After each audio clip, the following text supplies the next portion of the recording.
Olá, pessoal, bem-vindos a mais um vídeo do canal História Recente. Eu hoje estou aqui com a professora Caroline Bauer, da Universidade Federal do Rio Grande do Sul, e a gente vai conversar um pouquinho sobre o Brasil Nunca Mais.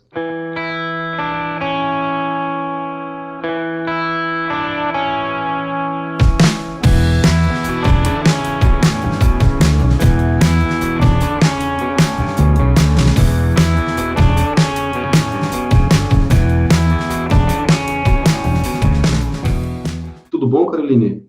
Olá, tudo bem? Tudo bem a todos? Então, a Caroline ela é doutora em História pela Universidade Federal do Rio Grande do Sul, né, e em Mundo Contemporâneo pela Universidade de Barcelona. Ela é professora do Departamento de História da URGS, atua no mestrado acadêmico e no mestrado profissional em Ensino de História da URGS também. Ela pesquisa as ditaduras de segurança nacional do Cone Sul e os temas que são afins, né, a essa discussão e coordena o LUPA, que é o Laboratório de Estudos sobre os Usos Públicos do Passado. E é mais ou menos sobre isso que a gente vai falar, né, hoje, que é sobre o livro Brasil Nunca Mais, mas não só na perspectiva do que ele era, mas do que ele significou também, né, para a sociedade. Eu lembro, Caroline, que quando saiu o Brasil Nunca Mais, eu tinha 14 anos, e aí eu tinha um irmão que estava com 21, que era o mais velho, né, um outro que estava com 18, 19 ali, e sempre tudo que saía da cultura pop, esse meu irmão mais velho é quem trazia. Então, assim, o disco do Pink Floyd era ele que trazia, aí o livro do Lamarca era ele que trazia, e um belo dia ele chegou com o Brasil Nunca Mais, né, para a gente ler. Lógico que pela ordem, como eu sou caçula, eu tive que esperar todo mundo ler primeiro, né? Mas aí a gente leu e ficou muito assustado com o livro. Falou, nossa, mas esse é o Brasil que a gente está vivendo? Eles viveram numa cidade do interior, uma família de classe média, e a gente não tinha absolutamente a menor noção do que acontecia nos porões da ditadura. A gente viveu aquela infância assim, que nem dizia o Renato Russo, né? Coca-Cola, bicicleta Calói, modelos Revel, muita televisão. E aí, quando chega o Brasil Nunca Mais, a gente ali na adolescência, sendo da adolescência, a gente meio que toma um choque do que está acontecendo com esse país, né? O que aconteceu com esse país e para onde que a gente está indo. Então, eu queria que você falasse para o pessoal que está assistindo o que foi esse livro, né? Esse projeto, o Brasil Nunca Mais. Certo. Serri, muito obrigada pelo convite, por, enfim, poder conversar contigo um pouco sobre o Brasil Nunca Mais. Ele foi objeto de um pós-doutorado que eu fiz recentemente em Barcelona, né? E a minha motivação, inclusive, para pesquisá-lo um pouco foi justamente a importância que ele adquiriu nos anos 80. E o teu relato é um relato que corrobora essa perspectiva de que ele foi muito importante para uma geração em função do conhecimento social que ele ajudou a construir sobre a ditadura civil-militar brasileira. Eu acredito que seja importante fazer uma referência ao fato de que hoje em dia nós temos um conhecimento acumulado sobre a ditadura que veio da produção feita pelos historiadores, das pesquisas que eles desenvolveram, dos filmes, dos livros, das diversas produções culturais que nós temos sobre o tema. Mas isso nem sempre foi assim. E acredito que nos anos 1980, por ainda estar vivendo um processo de transição política, o conhecimento que havia sobre a ditadura era muito fragmentado. Então, havia obras de memórias de ex-participantes da luta armada, da guerrilha, havia reportagens jornalísticas que traziam informações sobre o período, mas não havia um grande livro com um apelo editorial, como teve o Brasil Nunca Mais, que trouxesse uma interpretação sobre o que foi aquele período. Então, acredito que o Brasil Nunca Mais ele teve, ainda que não tenha sido a primeira obra nesse sentido, ele teve uma importância significativa porque, como o seu próprio texto diz, foi um relato feito a partir de documentos oficiais.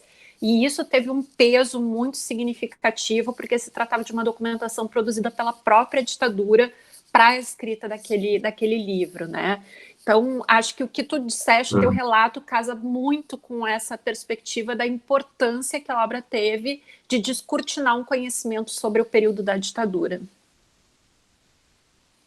e vendeu muito, né? Foi um livro que foi um grande sucesso editorial, acho que principalmente por essa característica de, assim, você tinha um discurso, não sei se exatamente um discurso político ou ideológico no comecinho, na introdução, acho que não era nesse sentido, mas é um discurso basicamente ético, né? Da Isso. Arquidiocese de São Paulo, falando assim, poxa, a tortura desumaniza não só quem é torturado, mas o torturador também, né? Ela destrói a humanidade em todos os lados.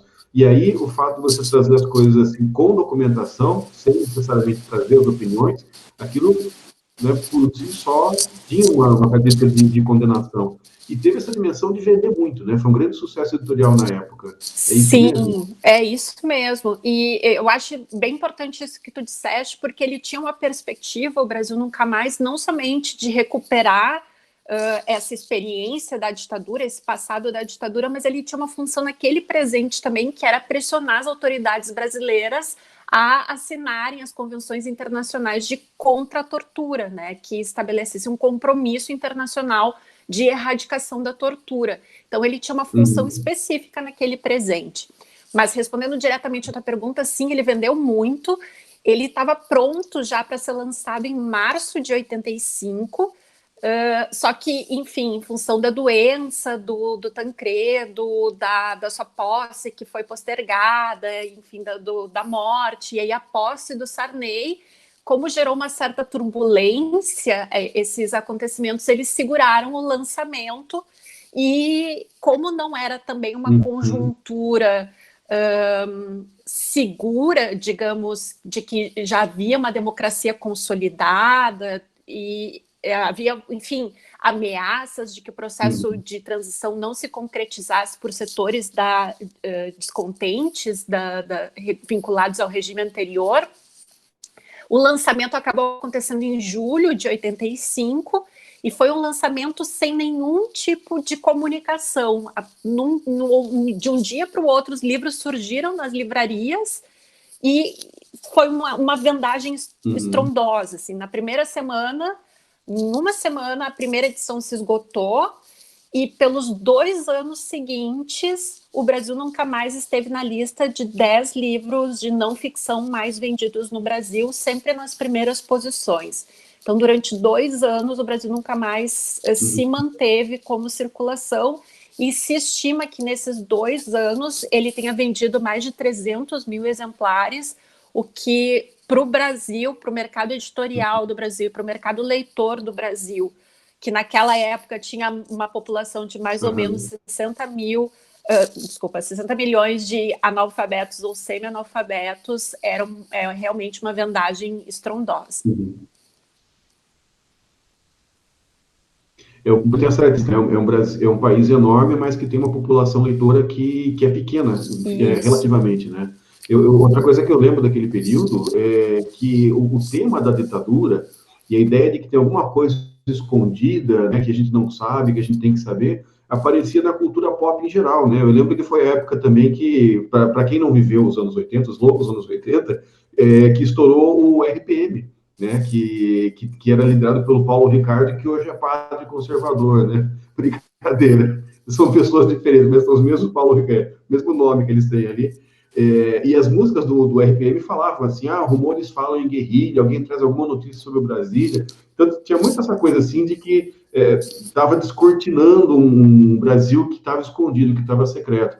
E esse aspecto também de que ninguém tinha muito certeza se ia dar certo esse processo de democratização, porque outros países não tinham dado, né? Você tem países que vão tocar a ditadura até bem mais tarde. Então, tinha essas duas coisas, né? Um pouco essa insegurança e essa vontade de saber da população, que acho que, de certa forma, explica esse sucesso editorial, né? Com certeza, e teve uma dinâmica que, inclusive, foi bastante conflituosa entre a equipe que participou da feitura do Brasil Nunca Mais, que era o quanto de informação compilada desses documentos da ditadura ia aparecer no livro, na versão final, porque o projeto Brasil Nunca Mais foi por 2 caminhos. O livro, esse que é editoriado e que é comercializado, e um projeto A, que são volumes mais complexos, são mais de 5.000 páginas, que é o relatório completo da pesquisa.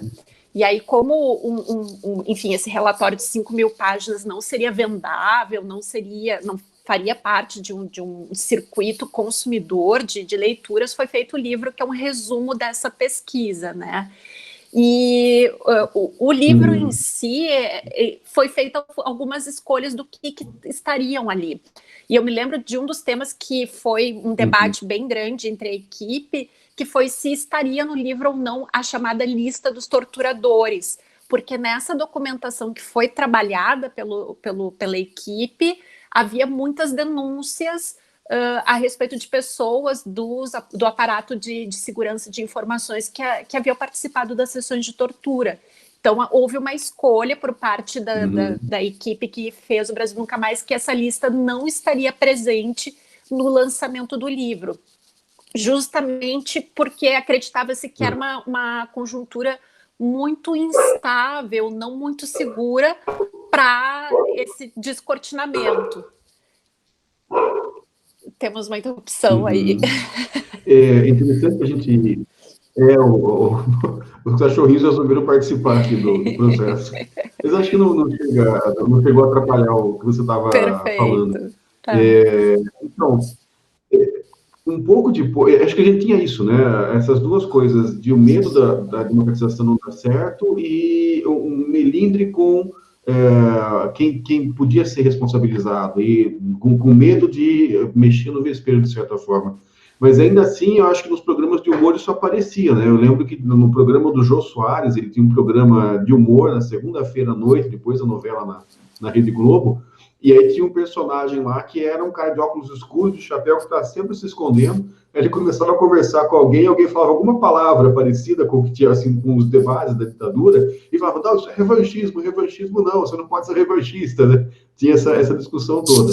E ao mesmo tempo a gente ficou sabendo um tempo depois que o pessoal que era do sistema ali, do aparato de repressão, eles também escreveram um livro, uma espécie de livro-resposta ao Brasil Nunca Mais, e no final das contas o ministro do Exército da época do Sarney fez parte da turma do Deixa Disso, embora ele fosse, né, da linha dura, originalmente da linha dura, ele também fez esse esforço do Deixa Disso para tentar evitar. E eu acho que o Brasil tem muito isso, né? Vamos tentar evitar o conflito, vamos tentar evitar acirrar os ânimos, e a gente não resolve as coisas, não passa a história limpa e depois acaba estourando.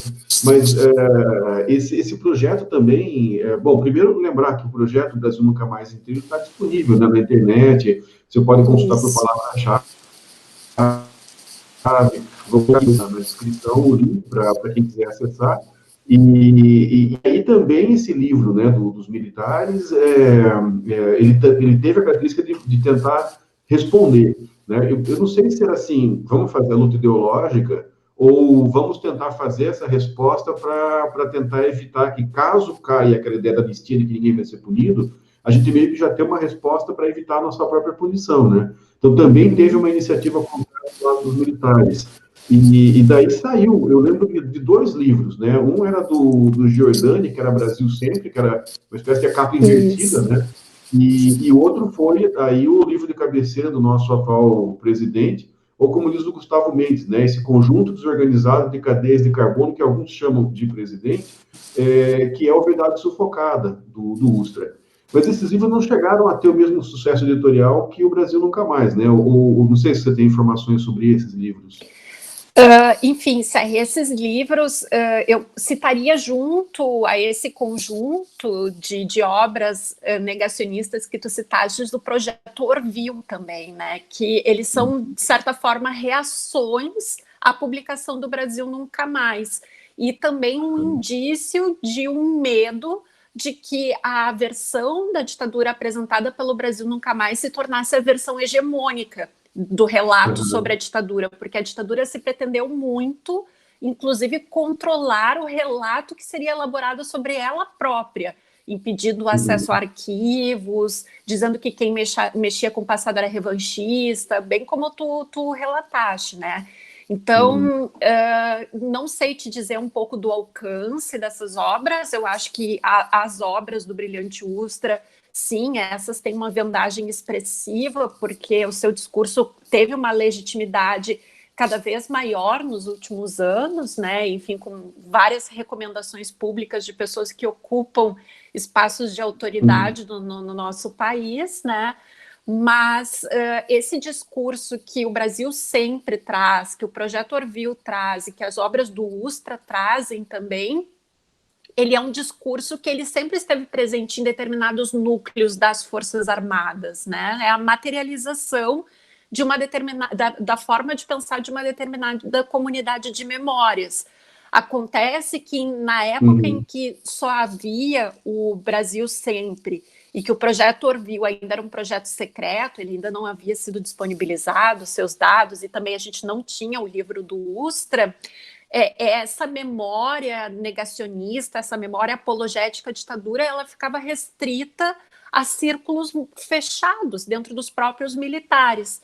E ao longo do tempo, essa memória que era de círculos fechados, então de memórias, ela vai ganhando legitimidade no espaço público, ela vai crescendo a sua força e a sua importância, e hoje em dia se configura como, não diria a memória hegemônica sobre o período, mas na disputa sobre a memória do período e como um adversário muito forte.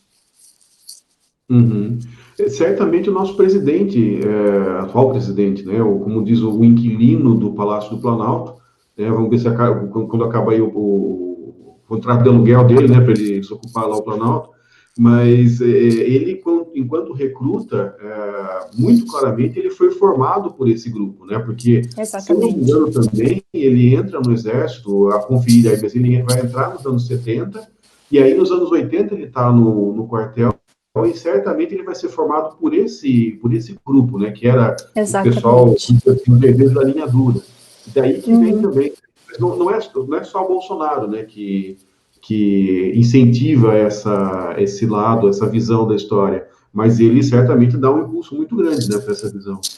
Com certeza, Serri. E isso tem tudo a ver também com algo que tu disseste anteriormente, que é a ditadura termina enquanto um regime político em meados dos anos 80, eu não acredito que tenha sido em 85, porque tão somente o Sarney assumir a presidência, para mim, não significa o rompimento de uma ordem ditatorial, né? É um processo que vai, cronologicamente, se estende um pouco mais, mas a gente precisa pensar que não é porque nós temos uma data estabelecida num calendário que, enfim, é arbitrária, mas marca o fim da ditadura, que a estrutura da ditadura deixa de existir. É preciso lembrar que muitas dessas pessoas que agiam dentro dos órgãos de inteligência, de repressão da ditadura, elas continuaram fazendo parte da estrutura do Estado depois do término da ditadura. Então, determinadas práticas seguiram, continuaram, e isso faz parte também do que tu está falando. Nós temos, como, enfim, antes de voltar a esse assunto mais contemporâneo, como o próprio Brilhante Ustra, que a gente estava comentando, né? O Brasil Nunca Mais, ele não lançou a sua lista de torturadores compilada durante a pesquisa, mas no mesmo ano do lançamento do Brasil Nunca Mais, aconteceu um episódio da atriz Beth Mendes ir para o Uruguai, e no Uruguai, enfim, para um evento que tinha lá, ser recebida pelo adido militar do Brasil no Uruguai, que era o Brilhante Ustra, e que foi a pessoa que a torturou durante a ditadura. Então ela fez uma denúncia pública de um torturador da ditadura que continuava exercendo funções dentro da estrutura do Estado como adido militar do Brasil no Uruguai. Enfim, e inclusive foi esse o acontecimento que levou o Brilhante Ustra a escrever o Rompendo o Silêncio, né? Enfim, para dar a sua versão a respeito dos fatos que foram publicizados pela Beth Mendes. Mas voltando à tua pergunta, enfim, tô totalmente de acordo com a tua perspectiva de pensar que nós temos gerações que se formam a partir de discursos que circulam dentro das Forças Armadas. E aí eu recomendaria muito a leitura de um texto do Daniel Faria, colega da UNB, que fez, a partir da documentação disponível, uma anamorfose do dia específico, que seria o dia em que o Bolsonaro entrou em contato com as tropas do Exército no conflito da guerrilha em São Paulo, da perseguição do Lamarca no Vale da Ribeira, que teria sido o dia que o Bolsonaro diz que teria sido o dia em que ele decidiu se filiar às Forças Armadas, né? Então, o Daniel Faria faz uma recapitulação desse episódio da guerrilha e de como ele influenciou o Bolsonaro e como isso vai consolidando uma determinada memória sobre a ditadura que o Bolsonaro traz consigo. Perfeito. Quando a gente compara, né, o Orville com o Brasil Nunca Mais, como a gente estava dizendo, o Brasil Nunca Mais tem uma pequena introdução que faz uma exortação com caráter ético, né, mais do que qualquer outra coisa, mais do que ideológico, político, etc.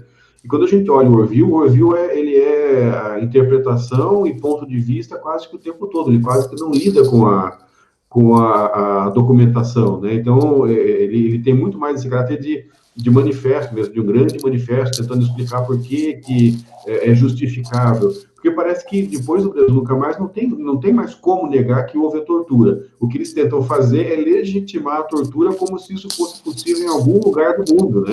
É o tipo de coisa assim que a legitimação da tortura, ela desumaniza, e agora, além da tortura desumanizar o torturado, o torturador, ela desumaniza também o cara que defende a tortura de qualquer regime, né? Exato. E acho que um pouco dessa perspectiva veio à tona, porque o projeto Orville, ele ficou durante muitos anos secreto, né? Como ele foi proposto dentro de determinados circuitos militares como uma resposta ao Brasil Nunca Mais, mas depois alguns generais, enfim, que estavam coordenando o processo acharam melhor não levar adiante a publicação, porque, enfim, se consideraram derrotados, entre aspas, na Guerra das Memórias, e deixaram isso mais adiante. O projeto Orville só se tornou público no final dos anos 90, e para nós que pesquisamos a ditadura, enfim, tem um marco na metade dos anos 90 que foi muito significativo, que foi um projeto de história oral desenvolvido pelo CPDOC, da Fundação Getúlio Vargas, que foi ouvir os militares que estavam, fazer um projeto de história oral ouvindo os militares envolvidos durante a ditadura, né, em 3 eixos temáticos, aquele grupo vinculado ao golpe, o grupo vinculado à repressão e o grupo vinculado à abertura política.